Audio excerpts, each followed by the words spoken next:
시청자 여러분 안녕하십니까. 이제 7월 1일 점심시간이 됐습니다. 전욱현의 안보정론 시작하겠습니다. 이번 시간에는요, 단신 중심으로 해서 짤막짤막하게 여러분들께 말씀을 드리겠습니다. 구독과 좋아요 꼭 좀 부탁드리겠습니다. 먼저요, 이 조민 조국 딸이죠. 고려대학교 지금 입학 부정 문제가 현안으로 되어 있죠. 그런데 고려대 총장이 어제 정지된 총장인데요, 국민의힘 곽상도 의원을 만나가지고 입장이 변경했다 이렇게 밝혔습니다. 왜냐하면 본래는 최종 법원의 판결이 난 이후에 조민의 입학 취소 등 이런 조치를 검토하겠다, 이런 입장을 굉장히 강하게 견지해 왔어요. 그런데 어제 국민의힘 곽상도 의원을 만나서는요, 이 최종 판결까지 가지 않고 2심 판결이 내려지면 바로 입학 취소 등 필요한 조치를 취하겠다, 이렇게 고려대학교의 조치를 앞당겨서 취하겠다라는 입장으로 이렇게 바뀌었습니다. 제가 보기에요, 고려대학에서 입장을 이렇게 바뀐 가장 결정적 이유는, 제가 보기에는 이번에 이 지난 서울시장 선거에서 민심이 완전히 돌아섰다는 거, 그리고 조국 사태 때문에 민주당이 졌다 이렇게 나와 있지 않습니까? 그러니까 현 정국의 잘못은 조국 사태가 뿌리가 된다, 이런 얘기로 이제 결론이 되는 거고요. 그만큼 조민과 그다음에 조건 아들 딸의 부정 입학이 사회적으로 엄청난 파장을 일으켰다라고 하는데, 고려대학 등에서도 뒤늦게나마 공감하는 것 같아요. 그동안에는 고려대학에서는 이 관련 서류를 전부 폐기 처분했기 때문에 지금 자료가 없어서 이제 최종적으로 대법원 판결이 나올 때까지 기다리겠다, 이렇게 소극적 입장을 취해왔어요. 그런데 이번에 이렇게 2심 판결로 앞당겨지게 된 것은, 그동안에 곽상도 의원이 중심이 돼가지고 여러 차례에 걸쳐서 법원의 판결이 나면 바로바로 조치해라, 이렇게 압박을 한 것도 상당히 크게 작용을 했고요. 또 하나는 작년 12월 달에 중앙지법 1심에서 조국 아들, 딸들이 제출한 여러 가지 스펙들 7개가 모두 허위다, 이런 판결이 나왔거든요. 그리고 이번에 2심 판결도 1심 판결과 비슷한 방향에서 내려질 것이다 라는 기대가 지금 살아있지 않습니까? 그래서 8, 9월 달에 이제 선고가 내려지는데요. 8, 9월 선고 때 맞춰서 결국 왜냐하면 법원의 판결은 2심까지 가면 거의 다 끝나는 거나 마찬가지지 않습니까? 그리고 시종일관 법원에서의 재판 진행 과정을 보면 조국의 아들이든 딸이든 전부 이 부정한 서류, 즉 왜곡된 가짜 서류를 가지고 대학원에 입학한 것이 거의 확정적으로 결론이 나와 있는 거나 마찬가지예요.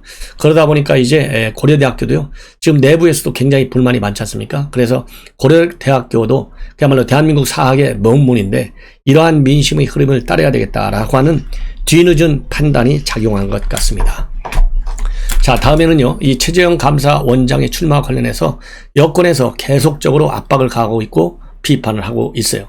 근데 오늘 그동안에 말을 많이 아껴왔죠. 이철이 정무수석이 오늘부터는 상당히 이제 본격적으로 비판 대열에 동참하고 있는 것 같습니다.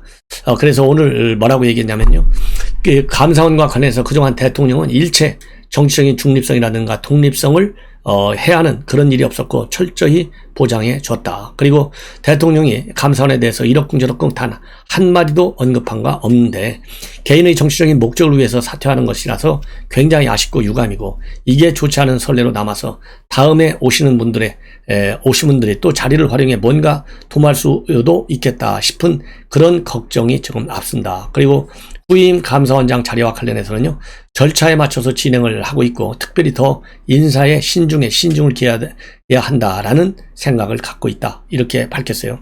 그런데 지금까지 이철의 정무수석의 경우에는요, 굉장히 굉장히 차분하고 합리적이고 따뜻한 분이다, 반듯하다, 그러면서 감사원의 독립성과 중립성을 확고하게 좀 다져줬으면 좋겠다, 그런 기억이 남는 분으로, 그런 역할을 한 분으로 기억됐으면 좋겠다.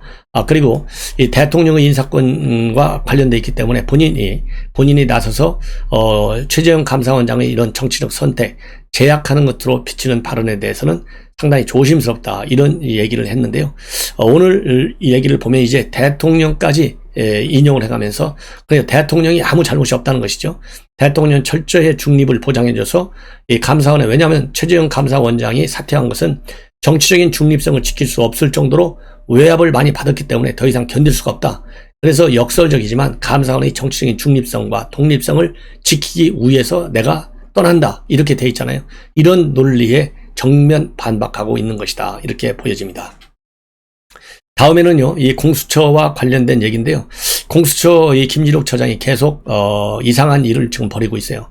뭐냐면 최근 들어서요, 지난 6월 1일 날 엉뚱한 일을 벌였습니다. 뭘 벌였냐면 지금 검찰에다가요, 이 검사들의 징계와 관련된 모든 자료 일체를 다 내달라. 전부 싹쓸이 해서 내달라. 즉 검사 비위 사건과 관련해서 종결된 내역을 전부 달라. 이런 요청을 했어요. 이런 요청과 관련해서 검찰에서는 전수자료를 요청하는 것은 따를 수 없다. 이거는 공수처법을 잘못 해석한 것이다. 이렇게 해서 지금 반박에 나섰고 일체 응하지 않습니다. 근데 문제는 말이죠.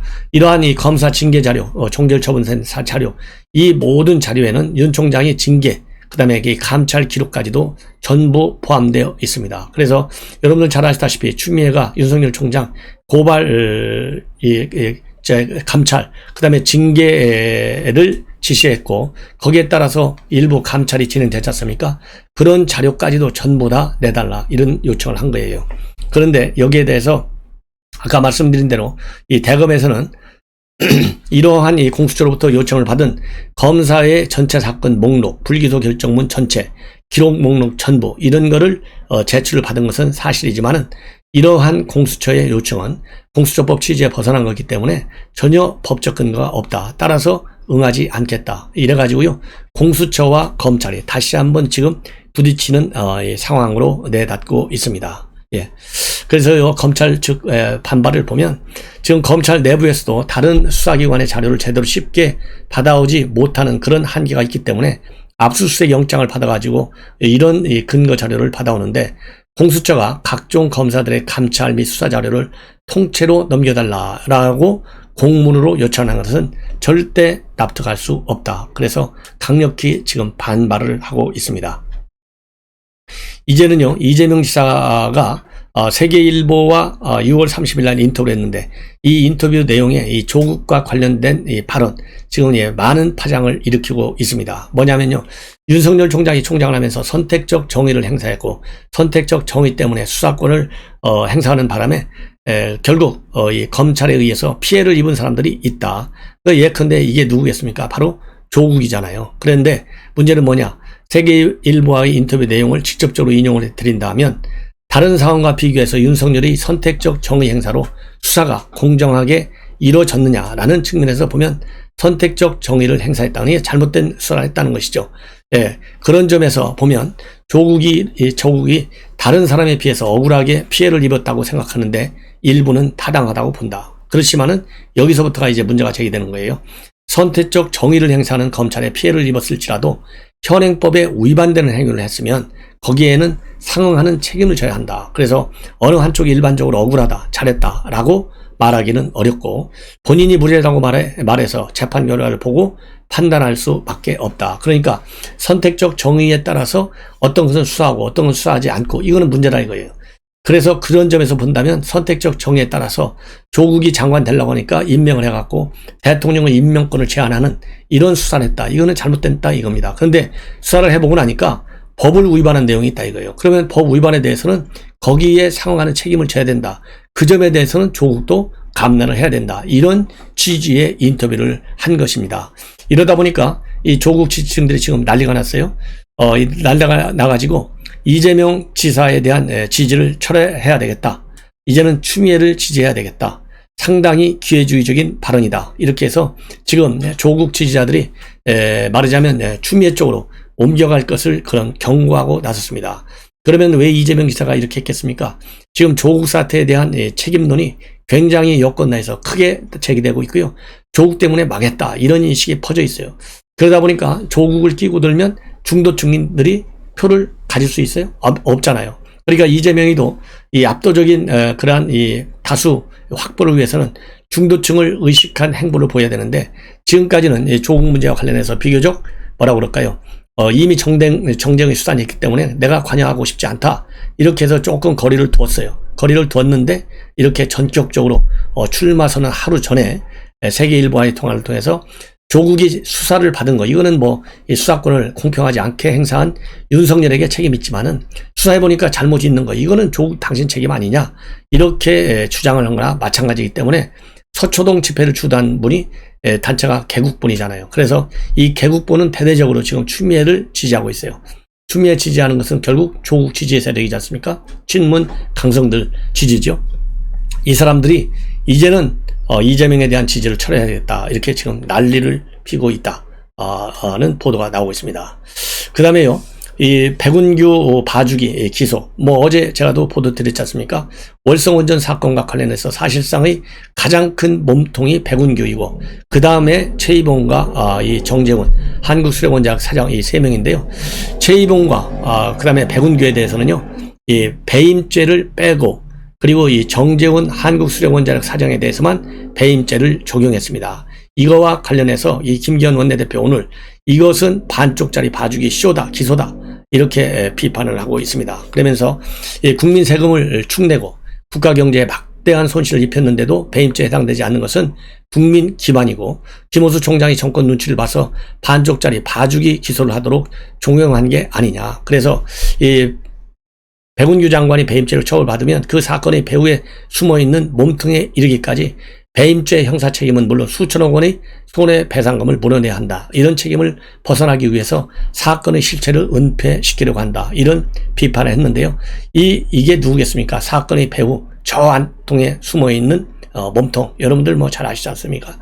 이런 것 때문에 김호수가 이 꼼수를 부려가지고 수사심의위원회를 열어서 그건 결정하자, 그리고 가지고 이 백운규하고 이 최은규에 대해서는 이 배임 혐의를 빼고 정재훈 사장에 대해서만 배임 혐의로 기소하는 이러한 지금 일을 저지르고 있는 거예요. 그래서 본인이 방탄 검사인 것을 분명하게 선언한 것이나 마찬가지다. 참 염치 없는 이 검찰총장이 아닌가, 이런 생각이 듭니다. 다음으로는요, 이건 조선일보 단독 보도인데요. 윤희숙 의원이 경제 대통령이 되겠다, 그래서 내일 대선 출마를 결심했다, 이렇게 나오고 있는데요. 참 뭐 이제 야당에서도요, 야권에서도 이제 10명이 채워지는 것 같습니다. 10명이 좀 넘게 돼 있는데 여당이 9명이고 지금 야당 쪽에서 한 10여 명이 나오는데요. 그야말로 나올 수 있는 사람은 다 나오는 것 같아요. 국민적 심판을 받아야 된다. 그리고 현재 윤석열 총장과 대비되는 그 다음에 이재명 지사의 여러 가지 행보들이 이제 언론에 하나씩 둘씩 보도되기 시작을 했습니다. 그래서 여러분들께서 이렇게 이러한 이 이재명 지사의 차별적 행보에 대해서요, 여러분들께 이제 보도가 나오는 대로 수시로 보도해 드리도록 하겠고요. 오늘 또 지금 현재 이재명 지사 선언문은 본인이 직접 작성했다, 이런 지금 보도들이 나오고 있습니다. 그리고 지금 현재 대한민국 위기 진단을 하고 있고, 그래서 양극화 문제를 본인이 해결하겠다. 그러기 위해서는 이 공정한 뭐라고 그럴까요? 이 공정성, 그 다음에 대기업의 어떤 독점적 성장, 이런 것들을 지적하면서 위기 해법으로 이런 측면에서도 공정을 굉장히 강조하고 있고, 이러한 이 경제 위기를 극복하기 위한 차원에서 뉴딜 경제론을 꺼내고 있습니다. 그리고 외교안보 측면에서는 국익 중심의 외교안보, 균형 외교를 또 주장하고 있고요. 기본소득을 기반으로 하는 민생경제, 그리고 실용경제를 강조하고 있는 이런 측면에서 차별적 행보와 그리고 정책 노선을 선보이고 있는데요. 앞으로 더 구체적인 입장이 나올 텐데 그때마다 중요 대목에서는 제가 논평을 해드리도록 하겠습니다. 시청자 여러분들 대단히 고맙습니다. 감사합니다.